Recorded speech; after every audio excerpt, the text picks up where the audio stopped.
Hi hello friends, welcome to Haji's kitchen. இன்றைக்கி நம்ம கிச்சனில் ரொம்ப சூப்பரான ஒரு ரெசிபி தாங்க, கருவாட்டு குழம்பு. நான் இன்றைக்கி கொல்லி கருவாடை சுட்டு இந்த ரெசிபி செய்ய போகிறேன். உங்கள் வீட்டில் பாராட்டே கிடைக்கலன்னு நினச்சிங்கன்னா கண்டிப்பாக இந்த ரெசிபியை ட்ரை பண்ணி பாருங்கள். உங்கள் வீட்டில் பாராட்டி தள்ளிடுவாங்க, அந்த அளவு டேஸ்ட்டாக இருக்குங்க. டேஸ்ட்டுக்கு நான் கேரண்டி கொடுக்குறேன். வாங்க இது எப்படி செய்கிறதுன்னு பார்த்துடலாம். ஃபஸ்ட்டு நான் இதுக்கு ஒரு பெரிய சாத்துக்குடி சைஸ் அளவு புளி வந்து எடுத்துக்கிட்டேங்க. இதனால் க்ளீனாக வாஷ் பண்ணிவிட்டு ஊற வச்சிடலாம். அடுத்தது பார்த்திங்கன்னா 12 கொல்லி கருவாடு எடுத்து வச்சுருக்கேன். இதை வந்துட்டு ஒவ்வொரு கருவாட்டையும் ஒரு செகண்ட் இல்லைனா 2 செகண்ட் வந்து நம்ம நெருப்பில் காட்டி எடுத்துக்கலாம். ரொம்ப நேரம் வச்சோம்னா கருவாடு வந்து மொறுமொறுன்னு ஆயிரும். அப்போ குழம்புல போட்டால் நமக்கு கருவாடே தெரியாது, எல்லாமே உடஞ்சி போயிடும். ஸோ நம்ம ஒவ்வொரு கருவாட்டையும் ஒரு செகண்ட் இல்லைனா 2 செகண்ட் இந்த மாதிரி வந்து நெருப்பில் காட்டி வாட்டி எடுத்துக்கோங்க. நான் 12 கருவாட்டையும் இதே மாதிரி வாட்டி எடுத்துக்கிட்டேன். இதை நம்ம வாட்டி எடுத்துட்டு நல்லா ஆறுனதுக்கப்புறம் இதோட தலை இருக்குது பார்த்தீங்களா, தலையும் வாலையும் ஒடிச்சு எடுத்துட்டு கத்தி வச்சு சுரண்டினிங்கன்னா அந்த மீன் மேலே செதில் இருக்கும்ல, அதே மாதிரி கருவாடு மேலேயும் இருக்கும். அந்த செதில் எல்லாம் க்ளீனாக வந்து தனியாக வந்துடும். அதுக்கப்புறம் நம்ம சுடு தண்ணியில் வந்து ஒரு 10 நிமிஷம் போட்டு வச்சுட்டா கருவாடு சூப்பராக க்ளீன் ஆயிருங்க. அவ்வளோதான் கருவாடு க்ளீன் பண்ணுற முறை. உங்களுக்கு குழம்பு டேஸ்ட்டாக வேணும்னு நீங்கள் நினச்சிங்கன்னா கண்டிப்பாக கொல்லி கருவாடு வாங்கி இந்த மாதிரி சுட்டு க்ளீன் பண்ணி செஞ்சு பாருங்கள். குழம்போட டேஸ்ட்டு வேறு லெவலில் இருக்கும். கருவாடு பிடிக்காதுன்னு சொல்கிறவங்க கூட விரும்பி சாப்பிடுவாங்க, அந்தளவு டேஸ்ட்டாக இருக்கும். பாருங்கள், கருவாடு நான் இந்த அளவு லேசாக தான் வாட்டி எடுத்திருக்கேன். இப்போ நம்ம சின்ன வெங்காயம் ஒரு 1/4 கிலோ அளவு க்ளீனாக உரித்து வச்சுருக்கேங்க. ஒரு 8 மீடியம் சைஸ் தக்காளி எடுத்து வச்சுருக்கேன். 3 டேபிள் ஸ்பூன் சாம்பார் தூள், ஒரு பெரிய டேபிள் ஸ்பூன் நிறைய மிளகாத்தூள் எடுத்து வச்சுருக்கேன். நான் இன்றைக்கி இந்த குழம்பு ஃபுல் அண்ட் ஃபுல் வந்து இதயம் இருக்கு இல்லையா, நல்லெண்ணெய், அதில் தான் செஞ்சுருக்கேன். ஸோ நல்லெண்ணெயில் செய்யும்போது குழம்பு வந்து ரொம்ப டேஸ்ட்டாக இருக்கும். இப்போ ஒரு பெரிய கடாயில் நமக்கு தேவையான அளவு நல்லெண்ணெய் ஆட் பண்ணிக்கலாம். எண்ணெய் நல்லா சூடாகட்டும். எண்ணெய் நல்லா சூடாயிடுச்சு. இப்போ நம்ம உரித்து வச்சுருக்க சின்ன வெங்காயத்தை ஆட் பண்ணிடலாம். சின்ன வெங்காயம் நல்லா கலர் சேஞ்ச் ஆகிற வரைக்கும் வதக்கி விட்டுக்கலாங்க. எப்பயுமே புளிக்குழம்பு, கருவாடு குழம்பு, மீன் குழம்பு எல்லாத்துக்குமே சின்ன வெங்காயம் ஆட் பண்ணி செஞ்சு பாருங்கள். அப்போ தான் குழம்பு நல்ல டேஸ்ட்டாக இருக்கும். இப்போ வெங்காயம் ஓரளவு நல்ல கலர் சேஞ்ச் ஆயிடுச்சு இல்லைங்களா. நான் தக்காளியை வந்து 2 கட் பண்ணியிருக்கேன், அதையும் ஆட் பண்ணிக்கிறேன். நான் முழு தக்காளி தாங்க ஆட் பண்ணுவேன். பட் வந்து இப்போ தக்காளி நல்லா இருந்தாலும் உள்ளே புழு இருக்குது இந்த பனிக்காலத்தில், எப்படின்னே தெரியல. ஸோ எப்பயுமே எது செஞ்சாலுமே தக்காளி கட் பண்ணி ஆட் பண்ணிக்கோங்க. நான் தக்காளி 2 கட் பண்ணிவிட்டு இதில் ஆட் பண்ணிட்டேன். தக்காளி நல்லா தோல் உறிஞ்சு வர வரைக்கும் நம்ம வதக்கி எடுத்துக்கலாம். இது ஒரு பக்கம் வதங்கட்டுங்க. நான் இன்றைக்கி வந்து 1/2 கிலோ ஃப்ரெஷ்ஷான கத்திரிக்காய் எடுத்திருக்கேன். இதை நல்லா கழுவிட்டு நம்ம நீல ஷேப்பில் குட்டி குட்டியாக கட் பண்ணி எடுத்துகிட்டு வந்துடலாம். இப்போ பாருங்கள், தக்காளி நல்லா சூப்பராக வதங்கிருச்சு. இப்போ நம்ம என்ன பண்ணுறோம் பார்த்திங்கன்னா, சாம்பார் தூள், மிளகாய் தூள் எடுத்து வச்சுருக்கோம் இல்லையா, இதை 2யுமே ஆட் பண்ணிக்கலாம். இந்த மசாலாவை ஆட் பண்ணிவிட்டு நம்ம வந்து ஒரு செகண்ட்லேயே நம்ம கேஸ் ஸ்டவ்வை ஆஃப் பண்ணிக்கலாம். ஏன்னா மசாலா போட்டு நம்ம வதக்கும்போது என்ன ஆகும்னு பார்த்தீங்கன்னா, இந்த சாம்பார் தூளும் மிளகாத்தூளும் கருகி போயிடும். ஸோ இந்த மாதிரி ஒரு தடவை நல்லா கலந்து விட்டுட்டு நம்ம கேஸ் ஸ்டவ்வை ஆஃப் பண்ணிவிட்டு இதை ஆற வச்சிடலாம். இது ஆறுனதுக்கப்புறம் மிக்ஸி ஜாரில் போட்டு நல்லா ஃபைன் பேஸ்ட்டாக அரைச்சிக்கோங்க.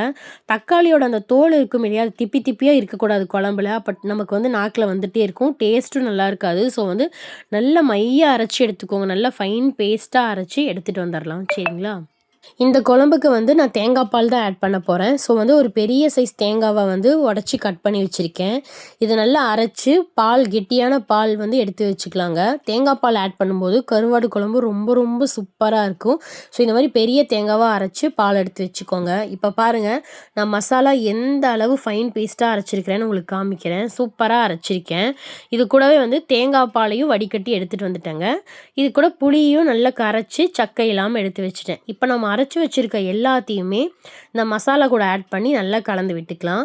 இப்போ ஃபஸ்ட்டு வந்து அந்த மசாலா கூட நான் தேங்காய் பால் ஆட் பண்ணிட்டேன். கூடவே வந்து ஒரு பெரிய கப் நிறைய புளி தண்ணியை ஆட் பண்ணிட்டேன். இது கூட வந்து குழம்புக்கு தேவையான அளவு கல்லுப்பையும் ஆட் பண்ணிவிட்டு இதை ஒரு 2 நிமிஷம் நல்லா கலந்து விட்டுக்கலாம். ஏன்னா தேங்காய் பால், புளி தண்ணி, மசாலா எல்லாமே நல்லா மிக்ஸ் ஆகிற வரைக்கும் நல்லா கலந்து விட்டுக்கலாங்க.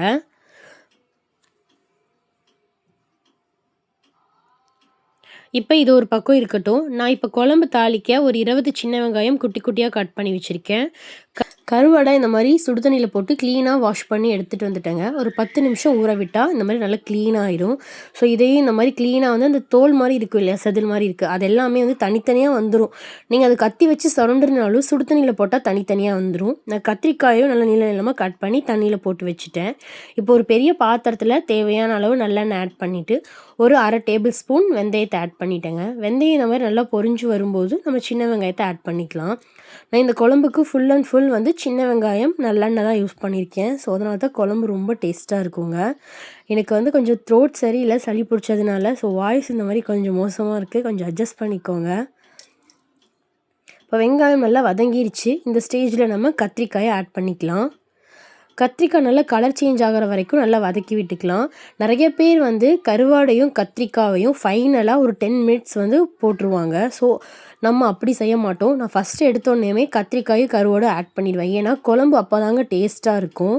ஸோ இந்த மாதிரி கத்திரிக்காயை ஒரு 2 நிமிஷத்துக்கு இந்த மாதிரி நல்லா கலர் சேஞ்ச் ஆகிற வரைக்கும் வதக்கி விட்டுட்டு அதுக்கப்புறம் நம்ம கருவாடை ஆட் பண்ணிக்கலாங்க.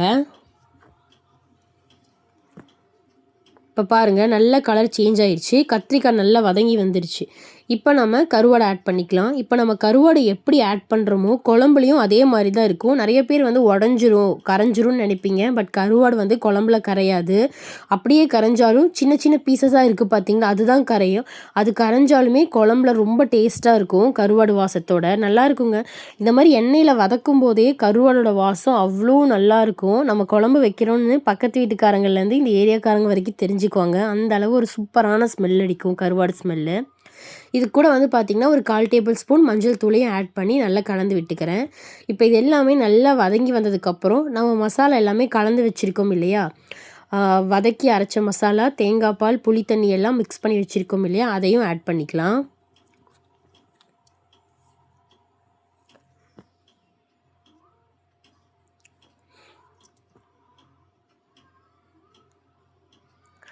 இப்போ இது எல்லாத்தையும் ஆட் பண்ணிவிட்டு ஒரு 20 நிமிஷம் வந்துட்டு இது நல்லா குழம்பு கொதிக்கட்டும். அது வரைக்கும் விட்டுடலாம். குழம்பு பார்த்தாவே உங்களுக்கு தெரியும் எவ்வளோ நல்லா இருக்குன்னு. ரொம்ப சூப்பராக இருக்குங்க.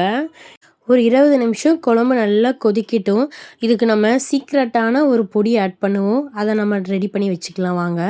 நான் இன்றைக்கி வந்து பார்த்திங்கன்னா ஒரு 1/2 டேபிள் ஸ்பூன் வெந்தயம், ஒரு 1/2 டேபிள் ஸ்பூன் சீரகம் எடுத்திருக்கேன். இதை ஒரு சின்ன கடாய்க்கு மாற்றி நல்லா ட்ரை ரோஸ்ட் பண்ணி எடுத்து வச்சுக்கலாம்.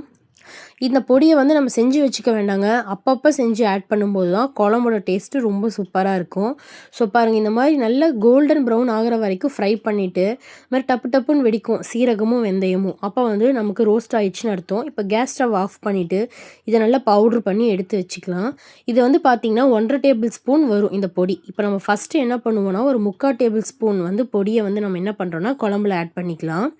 குழம்புல ஆட் பண்ணிவிட்டு நல்லா மிக்ஸ் பண்ணிக்கலாம். இது கூட வந்து பார்த்திங்கன்னா நான் தேங்காவை வந்து இந்த மாதிரி குண்டு குண்டாக குட்டி குட்டியாக சாப் பண்ணி வச்சுருக்கேன். அந்த மாதிரி ஒரு 20 to 25 பீசஸாக வந்து ஆட் பண்ணிவிட்டு நல்லா மிக்ஸ் பண்ணி விட்டுக்கலாம். இந்த தேங்காயை இந்த மாதிரி ஆட் பண்ணும்போது குழம்பு ரொம்ப ரொம்ப டேஸ்ட்டாக இருக்கும். அந்த தேங்காய் குழம்பு கூட எடுத்து சாப்பிடும்போது நம்ம தேங்காய் மட்டும் இல்லைங்க, இது கூட சுண்டல், மொச்சக்கொட்டை, நமக்கு எந்த பயிர் வேணால் ஆட் பண்ணிக்கலாம், நல்லாயிருக்கும். அதுவும் மொச்சப்பயிரில் ஆட் பண்ணிங்கன்னா இன்னுமே நல்லாயிருக்கும். இப்போ எனக்கு இங்கே கிடைக்கல, ஸோ அதனால தான் நான் ஆட் பண்ணலை. பாருங்க, ஃபைனலாக 20 நிமிஷம் குழம்பு கொதிச்சு சூப்பராக ரெடி ஆயிடுச்சுங்க. இப்போ நான் லாஸ்ட்டாக வந்து மீதி இருந்த 1/2 டேபிள் ஸ்பூனையும் ஆட் பண்ணிவிட்டு இந்த மாதிரி நல்லா கலந்து விட்டுட்டு கேஸ் ஸ்டவ்வை ஆஃப் பண்ணிட்டேன். நான் இந்த பொடியை வந்து 2 தடவை ஆட் பண்ணேன். ஸ்டார்டிங்கில் கொதிக்கிறதுக்கு முன்னாடியே ஒரு 3/4 டேபிள் ஸ்பூன் ஆட் பண்ணிட்டேன். குழம்பு நல்லா கொதிச்சு வந்ததுக்கப்புறம் மீதி இருந்த 1/4 டேபிள் ஸ்பூன் ஆட் பண்ணிவிட்டு கேஸ் ஸ்டவ்வை ஆஃப் பண்ணிக்கலாம். நம்ம 1/4 டேபிள் ஸ்பூன் வந்து ஃபைனலாக ஆட் பண்ணுறது எதுக்குன்னு பார்த்தீங்கன்னா அந்த சீரகம் வெந்தயோட வாசம் வந்து குழம்புல இருந்துகிட்டே இருக்கும். ஸோ ரொம்ப நல்லா இருக்குங்க குழம்பு சாப்பிட்றதுக்கு. இந்த குழம்பு சாதம் மட்டும் இல்லைங்க, ராகி களி, இட்லிக்கெல்லாம் சூப்பராக இருக்கும். ராகி களி, இட்லியெல்லாம் அதிகமாக செய்கிறவங்க கண்டிப்பாக இந்த குழம்பு ட்ரை பண்ணி பாருங்கள். ரொம்ப சூப்பராக இருக்கும். கருவாடே பிடிக்காதுன்னு சொல்கிறவங்க கூட இந்த குழம்பை ஊற்றி சாப்பிடுவாங்க. அந்த அளவு நல்லா இருக்குங்க. நீங்களும் எப்படி இருக்குன்னு ட்ரை பண்ணிவிட்டு எனக்கு கமெண்ட் பண்ணுங்கள். இந்த வீடியோ உங்களுக்கு பிடிச்சிருந்துச்சுன்னா நம்ம சேனலை சப்ஸ்கிரைப் பண்ணிக்கோங்க. கூட இருக்க பெல் சிம்லேயே கிளிக் பண்ணிக்கோங்க. அப்போ தான் நம்ம போகிற வீடியோஸ் எல்லாமே ஒன்று விடாமல் உங்களுக்கு நோட்டிஃபிகேஷனில் காமிக்கும். தேங்க்ஸ் ஃபார் வாட்சிங்.